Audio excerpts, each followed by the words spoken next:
Salut les investisseurs, j'espère que vous allez bien et bienvenue dans ce nouvel épisode dans lequel on va changer de sujet. C'est pas ce que j'avais prévu, mais on vient d'avoir une annonce sur une réserve de crypto, une réserve stratégique que lanceraient les États-Unis. Donc dans cette vidéo, on va parler un petit peu de crypto, ce qui s'est passé notamment sur le Bitcoin, les impacts en bourse, les impacts sur les actions que je peux avoir en portefeuille exposées à la crypto et aussi de risques asymétriques. Je tiens à dire que cette vidéo, elle est aussi là pour m'amener vers une conclusion où on va parler un petit peu d'émotion et d'un point très important dont on parlait ce matin dans la session de travail que je fais dans le programme, et les membres du programme d'ailleurs, du coup elle est disponible dans l'espace membre.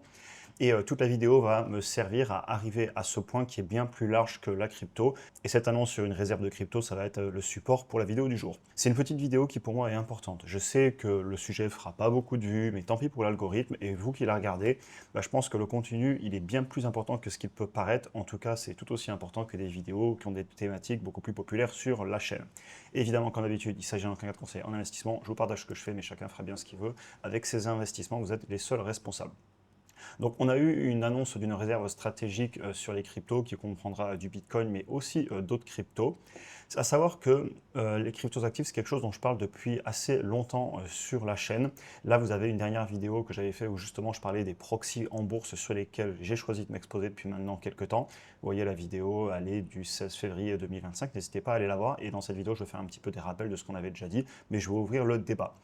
Et quand je me rappelle qu'en commençant à comprendre le risque asymétrique sur Bitcoin, je me suis dit que je ne pouvais pas ne pas être dessus. Et ça, c'est depuis mars 2020. Donc effectivement, on n'en parle pas souvent sur la chaîne des cryptos, mais vous avez pourtant des vieilles vidéos dessus, vous voyez. J'avais commencé à en parler dès 2021. Bon, les vidéos n'ont pas beaucoup de vues, c'était les débuts de la chaîne. Mais c'est vrai que ce jour, en mars 2020, quand ils nous avaient enfermés, où j'ai justement découvert les risques asymétriques sur Bitcoin et j'ai enfin pris le temps de m'y intéresser, de m'y lancer, eh ben, c'était il y a longtemps et depuis, j'ai jamais lâché le sujet. Je m'y suis toujours intéressé, même si ça n'a jamais été la thématique principale de la chaîne. Je vais juste vous refaire un petit passage que je vous ai mis ici. C'est un copier-coller de la vidéo du haut et ensuite on ira justement parler de nouvelles thématiques.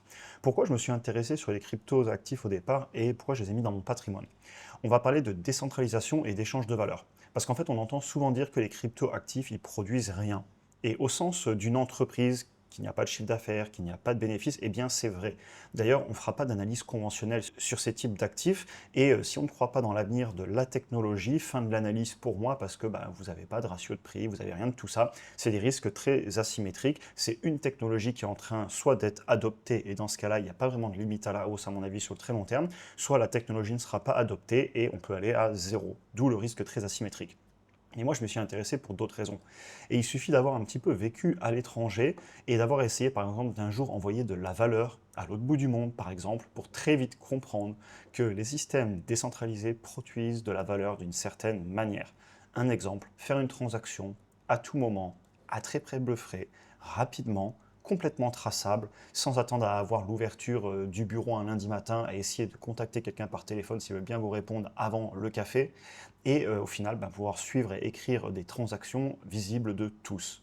Et pour moi, ça a de la valeur. Sans parler du côté inaltérable des règles du jeu, ou par exemple la quantité de Bitcoin en circulation qui est écrite dans le marbre. Voilà un petit peu pour ma thèse d'investissement que j'ai toujours eue sur les cryptos actifs. Maintenant, impact en bourse, mes actions en portefeuille, les risques asymétriques. Bitcoin, pour moi, c'est risk on, risk off. C'est-à-dire que si on a des actifs qui peuvent être considérés comme volatiles, par exemple le Nasdaq, qui bouge beaucoup plus fort que le S&P 500, si on prend le Bitcoin, eh bien ça a encore plus de volatilité et honnêtement, je pense que de nos jours, c'est assez corrélé. Parce qu'en fait, les acteurs institutionnels sur les marchés, eux, ils ont tout un panel d'outils.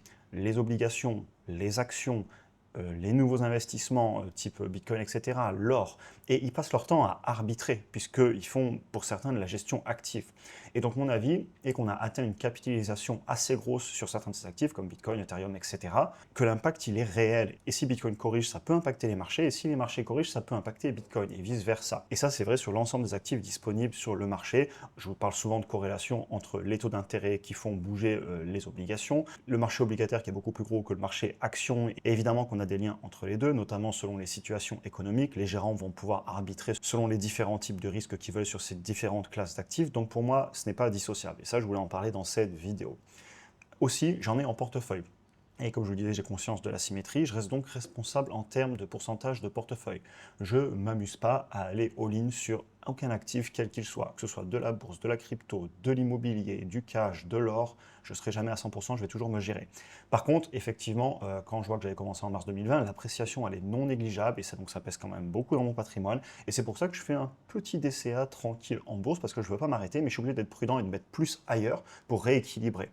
Et justement, je vous dis rééquilibrer parce que je ne compte pas vendre une position sur un actif dans lequel je crois parce que j'ai appris de mes leçons et je ne veux pas me débarrasser de mes lignes gagnantes, surtout quand je pense qu'il y a encore du potentiel à la hausse. J'ai fait cette erreur, hashtag Nvidia et d'autres actions, mais surtout Nvidia, ça a été la leçon qui m'a marqué. Et l'important dans les erreurs, c'est d'apprendre. Les leçons ont un prix et une fois qu'on a payé ce prix, il vaut mieux essayer, à mon avis, de retenir la leçon. Maintenant, passons au point important de cette petite vidéo, parce que je vais vous poser une question. Vous savez ce qui est encore plus dur, à mon avis, que de vendre durant une baisse rapide, car nos émotions viennent de nous convaincre qu'on pourra bien évidemment racheter le plus bas, puisque ça va faire que baisser sur le court terme, donc pourquoi pas vendre pour racheter plus bas. Ce qui est encore plus dur pour moi, à mon avis, c'est de voir cette position repartir très rapidement à la hausse, encore pire quand la bourse est fermée, parce que Bitcoin est échangé 24 heures sur 24, 7 jours sur 7, et si on a des proxys en bourse, et bien quand ça va rouvrir là, lundi, un petit peu plus tard, parce que je vous fais la vidéo le matin avec le décalage horaire, les proxy bourses, eux, ils vont peut-être faire des plus 10, plus 15, plus 20%. Et donc, je ne vous raconte pas la frustration des personnes qui ont vendu vendredi et qui vont se retrouver non investis. Et bien pire que ça, parce que ça pourrait rebaisser, ils pourraient peut-être rentrer plus tard. Mais ils vont se retrouver surtout bloqués psychologiquement à avoir vendu la baisse pour que ça reparte tout aussi vite à la hausse. Et quand on est hors du marché, quand on est sorti du marché parce qu'on a été émotionnel et non rationnel, ça fait très mal. Et quelle leçon!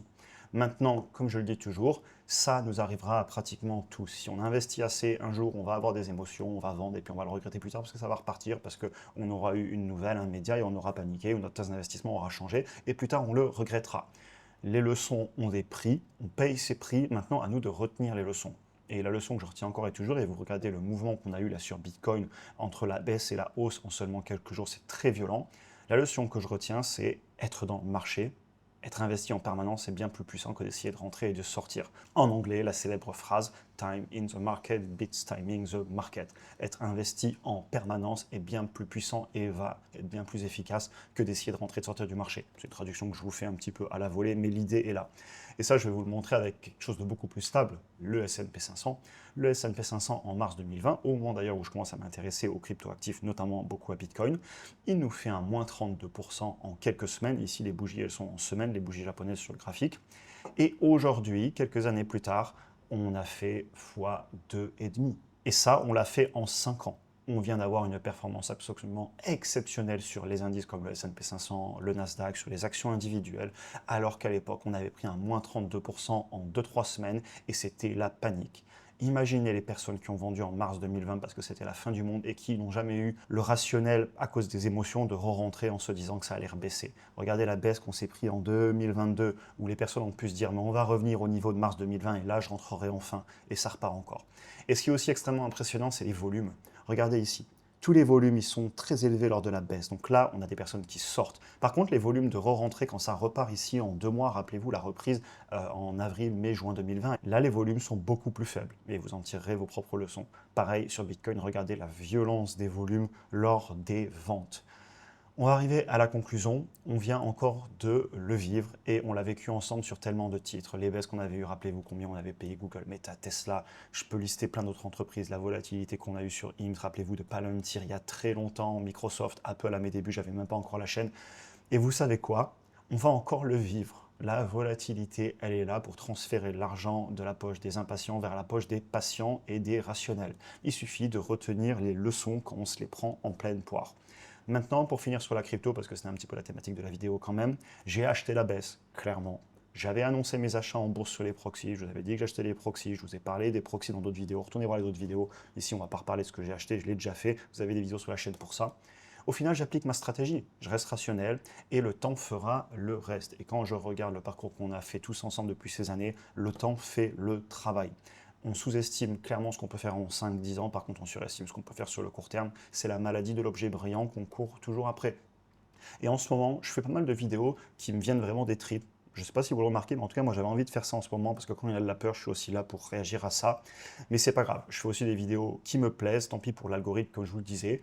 Prenons un peu de recul ensemble. On peut tellement gagner en choix dans la vie avec méthode, travail et un petit peu de patience. Ça vaut vraiment la peine et ça apporte tellement de choix au quotidien, que ce soit des projets pour aider des personnes, sa famille, arrêter une activité qu'on n'aime pas parce qu'on est malheureux, faire du choix tout simplement dans la vie quel qu'il soit. Aider, construire un projet, s'épanouir, la liste est longue, chacun aura son propre pourquoi, mais une fois qu'on a son pourquoi, il faut passer à l'action. Et c'est ça qui m'a fait lancer la chaîne YouTube à l'époque, pour motiver, montrer qu'on peut faire des choses, chacun à son niveau. Il y a des gens qui font bien mieux que moi, et moi je fais mon petit bout de chemin, je le partage pour motiver les personnes et les tirer avec moi sur l'échelle. Je ne vais pas empêcher quelqu'un de monter l'échelle en le tirant par le pied, moi je vais plutôt essayer de le tirer vers le haut avec moi, si je suis un petit peu en avance. Et les personnes qui sont en avance sur moi, eh ben, si elles m'aident à venir vers le haut avec elles, eh ben, c'est des personnes qui pour moi ont tout compris et qui iront bien plus loin aussi dans le futur, comme moi je vais à mon propre rythme et je vais tirer les gens avec moi vers le haut. C'est pour ça aussi que je partage ma passion et le parcours. Notre dynamique, elle est incroyable en ce moment dans la communauté, il y a beaucoup de retours positifs. Je fais tout ce que je peux pour répondre à tout le monde, je vais être honnête avec vous, les commentaires c'est devenu pratiquement impossible de répondre à tout, les DM pareil. Mais d'un autre côté, quand je fais une vidéo YouTube, surtout avec une thématique sur laquelle je sais qu'on va vraiment amener de la valeur comme aujourd'hui, l'impact, il est multiplié par des centaines de fois. Et je continuerai surtout à amener de la valeur à la communauté sous quelques formats, que ce soit de la vidéo YouTube, des posts sur Instagram, d'ailleurs n'hésitez pas à aller m'y suivre. Évidemment aussi pour les membres du programme, j'arrête pas. J'en ai fini pour aujourd'hui, je voulais que cette vidéo soit courte, elle aurait été un peu plus longue que prévu, mais c'est pas grave, ça venait des tripes, j'avais envie de vous dire tout ça. Je vous souhaite une excellente journée, retenons nos leçons, restons rationnels, et on se retrouve très vite dans un prochain épisode.